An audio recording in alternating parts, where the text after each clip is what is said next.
दोस्तों, south Indian cinema का एक ऐसा नाम रहा है जिसकी कॉमेडी के बिना फिल्म अधूरी मानी जाती थी। वो नाम है ब्रह्मानंदम। खासकर तेलुगु फिल्मों में एक समय ऐसा था जब लगभग हर फिल्म में उन्हें जरूर साइन किया जाता था।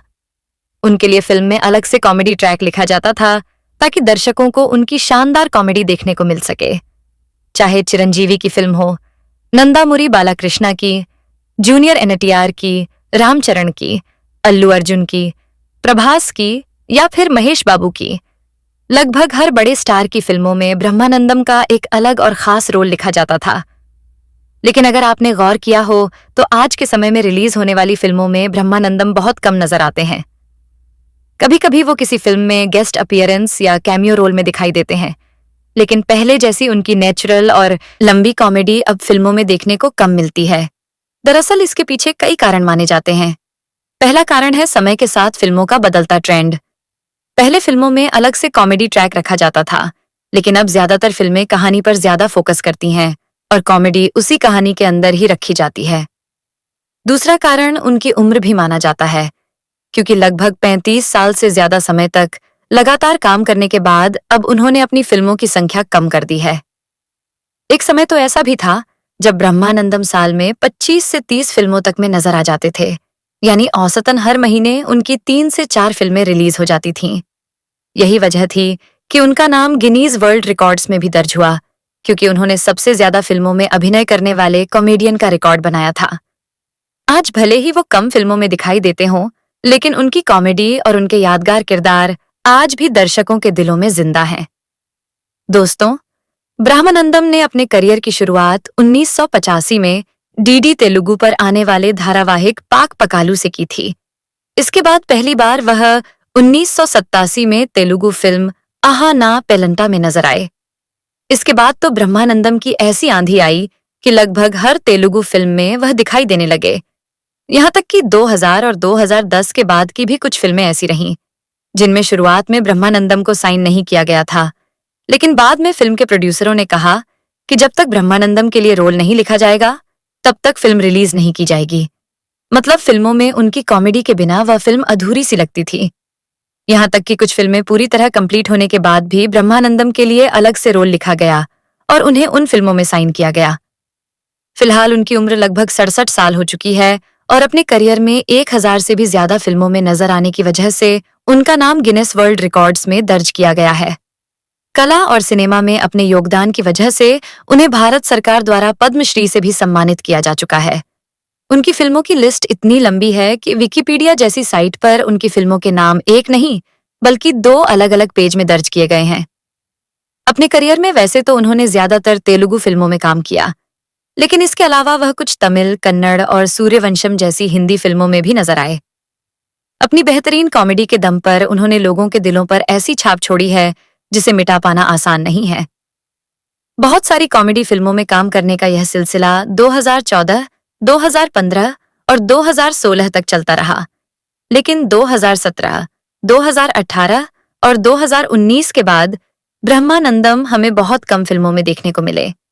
जहां 2017 और 2018 में वह फिर भी कुछ फिल्मों में नजर आए, वहीं 2019 और 2020 में वह सिर्फ 1-2 फिल्मों में दिखाई दिए और कुछ में कैमियो अपीयरेंस में नजर आए। दरअसल यही वह समय था जब 2019 में ब्रह्मानंदम की हार्ट की बाईपास सर्जरी हुई थी। हालांकि उस समय ब्रह्मानंदम नहीं चाहते थे कि उनकी सर्जरी के बारे में ऑडियंस या ज्यादा लोगों को पता चले। इसी वजह से उन्होंने अपनी सर्जरी हैदराबाद में कराने की बजाय मुंबई में करवाई। लेकिन उनके चाहने वाले इतने ज्यादा थे कि कई लोग उनसे मिलने मुंबई तक पहुंच गए। 2019 में उनकी हार्ट सर्जरी सफलतापूर्वक हो गई और वह वापस हैदराबाद लौट आए। कुछ महीनों तक घर पर आराम करने के बाद उन्होंने दोबारा फिल्मों में काम करने के बारे में सोचा, लेकिन तभी कोविड-19 की वजह से फिल्म इंडस्ट्री काफी समय तक ठप हो गई और इस दौरान वह ज्यादा फिल्मों में नजर नहीं आए। हालांकि इसी दौरान वह अल्लू अर्जुन की फिल्म अला वैकुंठपुरमुलु के गाने रमुलु रमुला में कैमियो अपीयरेंस में नजर आए।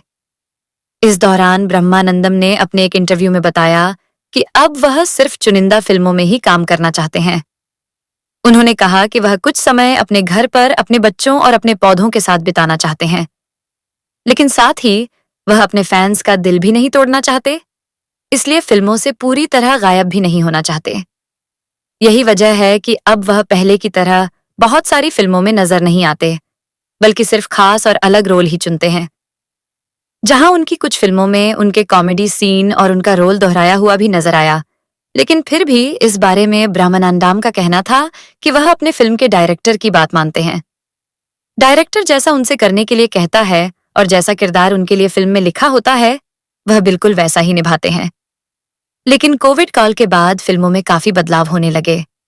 फिल्मों की कहानी बदली, दर्शक बदले और फिल्में देखने का नजरिया भी बदलने लगा। इसी वजह से 2020 के बाद ब्रह्मानंदम को बहुत कम फिल्में ऑफर हुईं। कुछ फिल्मों में उन्हें रोल ऑफर भी हुए, लेकिन वह उन्हें पसंद नहीं आए, इसलिए उन्होंने खुद ही उनमें काम करने से मना कर दिया। 2021 में आई कॉमेडी फिल्म जाति रत्नालु में हमें ब्रह्मानंदम नजर आए थे।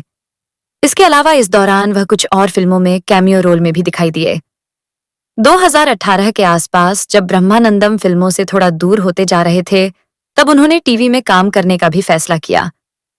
With great Telugu laughter challenge नाम के स्टैंड अप कॉमेडी शो में जज के तौर पर नजर आए, जो स्टार मां पर प्रसारित होता था।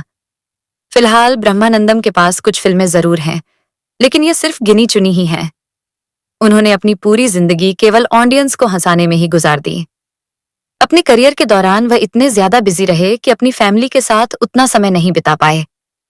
ब्रह्मानंदम के 2 बेटे हैं, राजा गौतम और सिद्धार्थ ब्रह्मानंदम। उनके बड़े बेटे राजा गौतम ने 2004 में रिलीज हुई फिल्म पल्लाकिलो पेल्लिक्यूटरू से अपना डेब्यू किया था, लेकिन यह फिल्म उस समय बॉक्स ऑफिस पर फ्लॉप रही। आगे चलकर उनके बेटे एक बार फिर 2018 में रिलीज हुई फिल्म मनु में नजर आए, लेकिन यह फिल्म भी ज्यादा कमाल नहीं दिखा पाई।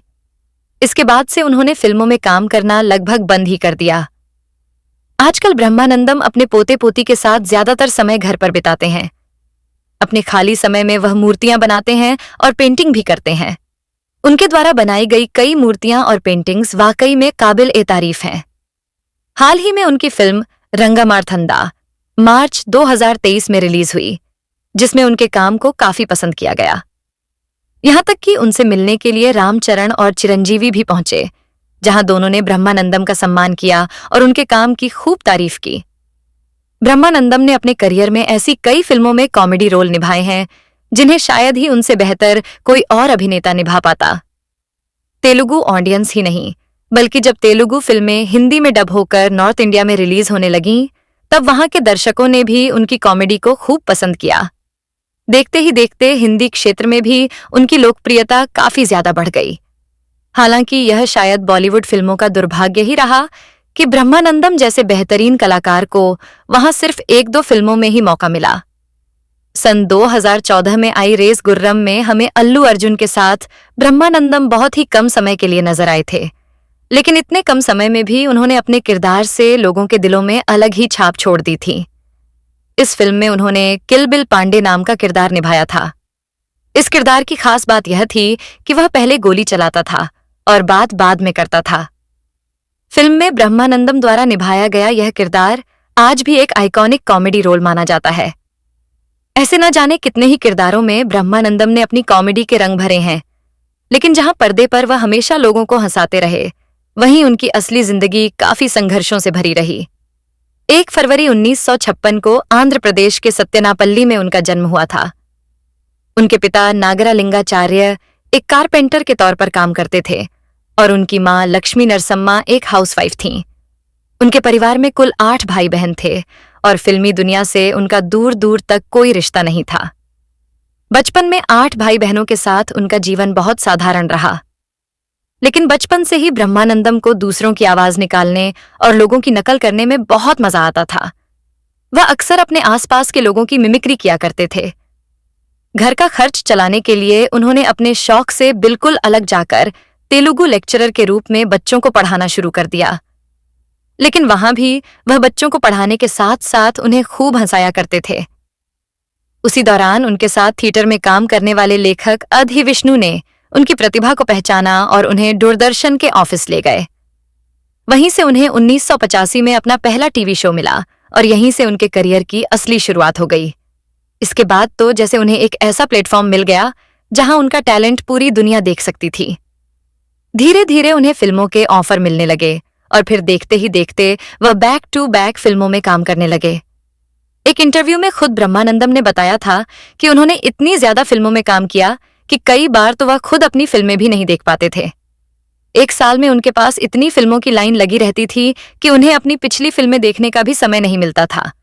हालांकि उनके करीबी और उनके फैंस उन्हें बताते रहते थे कि उनकी कौन सी फिल्म में उनका काम कितना पसंद किया गया। लेकिन अब समय बदल चुका है। फिल्में बनाने का तरीका बदल गया है, दर्शकों का टेस्ट भी बदल गया है और कॉमेडी के किंग ब्रह्मानंदम की उम्र भी अब बढ़ती जा रही है। इसी वजह से वह अब पहले की तरह बहुत सारी फिल्मों में काम नहीं कर रहे। उनका कहना है कि वह अब जबरदस्ती बहुत सारी फिल्मों में काम नहीं करना चाहते, बल्कि सिर्फ वही फिल्में करना चाहते हैं जिनमें उन्हें अच्छा और अलग रोल मिले। इस बदलते दौर में शायद हमें आगे ब्रह्मानंदम की बहुत ज्यादा फिल्में देखने को न मिले, लेकिन आज भी लोग उनकी कॉमेडी को उतना ही पसंद करते हैं।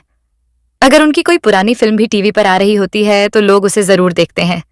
आगे भी बहुत सारी फिल्में आएंगी और कई नए कॉमेडियन भी आएंगे, लेकिन शायद ही कोई ब्रह्मानंदम की जगह ले पाए, क्योंकि उन्होंने जितनी फिल्मों में काम किया है उसके बारे में सोचकर ही आज के समय में हैरानी होती है। आपको ब्रह्मानंदम सर की कॉमेडी कैसी लगती थी और आपको क्या लगता है कि क्या उन्हें आगे भी फिल्मों में काम करना चाहिए या अब आराम करना चाहिए? अपनी राय हमें कमेंट सेक्शन में जरूर बताइए। साथ ही यह भी बताइए कि ब्रह्मानंदम का सबसे यादगार कॉमेडी किरदार आपको कौन सा लगता है। तो दोस्तों, इस वीडियो में इतना ही। अगर यह वीडियो आपको पसंद आया हो और मेरी मेहनत आपको अच्छी लगी हो तो वीडियो को प्लीज लाइक करके जरूर बताइए। मिलते हैं किसी नए वीडियो में साउथ इंडियन फिल्मों से जुड़ी हुई ऐसी ही और दिलचस्प और रोचक बातों के साथ। और हाँ, अगर आपने अभी तक हमारे चैनल को सब्सक्राइब नहीं किया है तो YouTube चैनल स्टार मनोहर राठौर को जरूर सब्सक्राइब करें और बेल आइकन दबाना बिल्कुल न भूलें। धन्यवाद।